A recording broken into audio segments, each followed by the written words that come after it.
Breslin. I'm 20 years old, and I'm on a sabbatical year this year as well for Vice President, but I'm in business and law and I've done 2 years. Okay. What is the role of the President?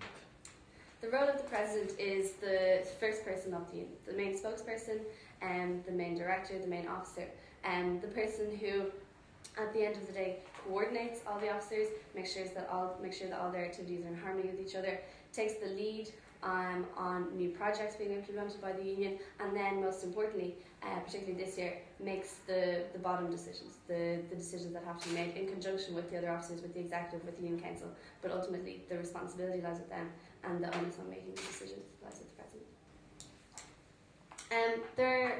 The main reasons that students should vote for me. This year I was welfare officer. I've loved the job. I believe that I've done it to the best of my ability, and I believe that I have had a successful year. And I'm using that knowledge of the union, and that experience of how the union works, how the union can help students, and the experience that I've gained as part of the sabbatical team, and as part of the 5 people making the big decisions. We've made a lot of tough decisions this year. I've learned a lot about the structure of the union. I've learned a lot about the financial position of the union. And for that reason, I'm bringing that knowledge, that experience into the role. But I also feel that I am as much of a fresh face as someone who is a sabbatical officer can be. 12 months ago, you probably didn't know who I was. I came from being involved with the welfare crew, loving that, seeing how the union can help people, to becoming an officer, and I have more passion for the union than I did this time 12 months ago, and I believe that I can bring that and bring it to education, bring it to entertainment, bring it to the campaigns, and to other union kind of miscellaneous points as well. That enthusiasm and that desire to really take the opportunity that we will have next year if the new constitution is passed. But no matter what, there will be new structures next year, and we have to start again financially. There are a lot of challenges there, but there are also opportunities. For every problem that we have, I believe more in a solution than looking back to excuses. So I want to move forward and make a union really that helps more people through a variety of ways. It doesn't have to be welfare sports by any means. Helping students is ensuring that they have a good social life, that they know people in their class, as well as it is making sure that they get access to the support. Do you think this year's current president has achieved these goals? I think that this year's president has had a year that is different to any other president. And achieving these goals, broadly speaking, yes. But he hasn't had the license to go about these goals in possibly as much of a way as he would have liked, because so much of his year has been dedicated towards the urgent and pressing financial matters. In terms of the proposed upcoming election on the union stance on free fees, would you be happy to support a mandate that went against the idea of free fees, even if that was to create a disadvantage to students who have financial difficulties in relation to the issues brought about by the fees situation that's ongoing? Okay, so just to clarify, if the referendum resulted in an outcome that wasn't our current policy of free fees, essentially, yes, I will 100% support the outcome of the referendum, no matter what that is. And the reason why, what I would say on your point about students would be disadvantaged if there wasn't a free fees policy, there are students right now who would be disadvantaged if fees were to come in and full fees, certainly. But it is an option on the ballot paper. So if the majority of students feel that is an option that would benefit the student body, we have to work at that. But then we also have a separate duty in as the people who didn't vote for that solution, who would be disadvantaged by, say, full fees coming in. We do have a huge obligation there to make sure that there is something, a better grant system, and that we're campaigning for a better grant system to work in tandem with this full fees. If there were, say, a graduate tax or a loan scheme were to be implemented, I don't think that would create the same problem at all, because that would be actually increasing access for a lot of students. Right now, with the current policy of fighting for free fees, but in reality we are paying fees of €2,250 next year. Means that there are students, and I know there's students because I've seen them this year, they've dropped out, and there are students who I didn't even get to see this year because they weren't able to come to college, and but they're not here to vote, and they're not here to give their stance and show that this policy isn't working for them. But I do feel that overall the student body will be able to to take that into account. They'll know people if that happened to, and make a decision that they feel is best for themselves and for the rest of our community. Would you accept a pay cut next year? Yes, we've taken because you're probably familiar with it. Because our system has changed this year in terms of how we've processed tax, and we've actually my pay is down by €44 every week, my take-home pay. So it's something that we have to do.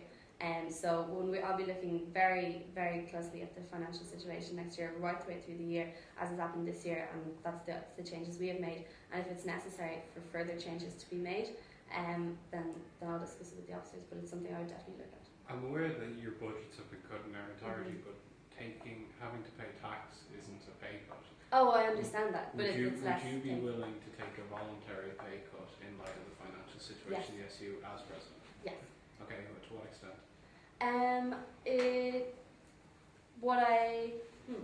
I think that the pay cut would depend on discussing it with the officers, discussing it with an independent person, because I don't know who's going to be elected with me next year. I don't know what their own financial situation is. I don't know whether they're very able to take a pay cut. I don't know whether they're contributing to their families at home.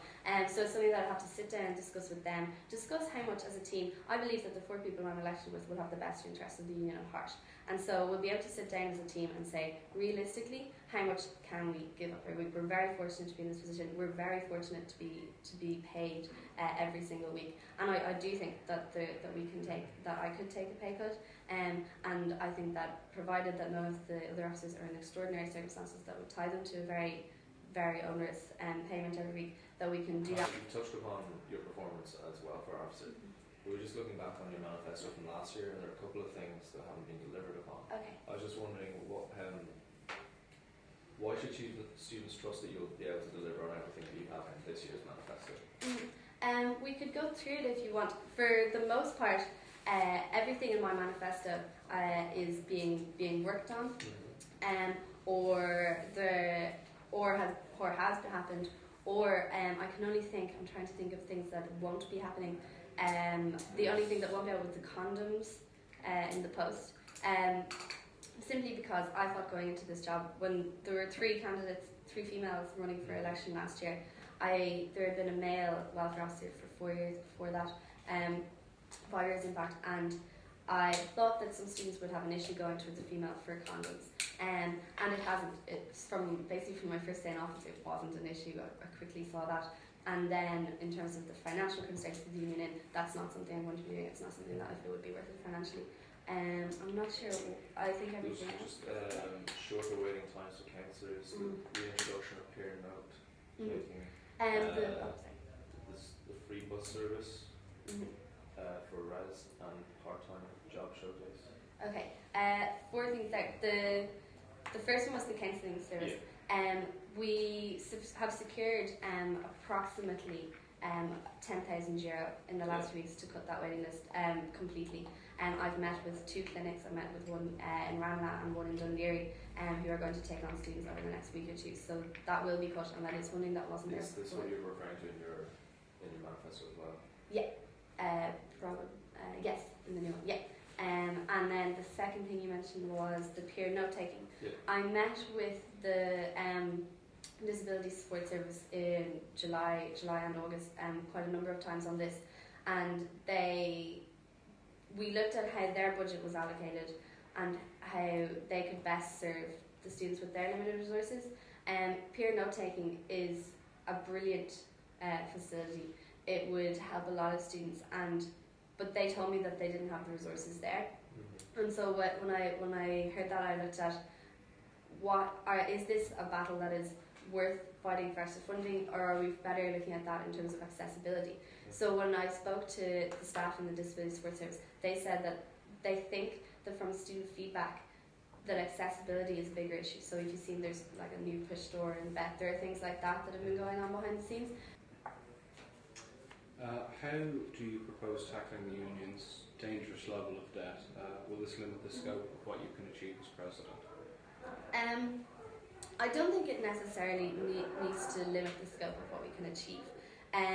This year I've been working on a budget that is less than 50% of previous welfare budgets, and I don't think it really has limited. It means prioritising things, and you do lose certain things, but I think that there were some non-essential services, non-essential campaigns or things that we're spending money on that I've been able to get rid of.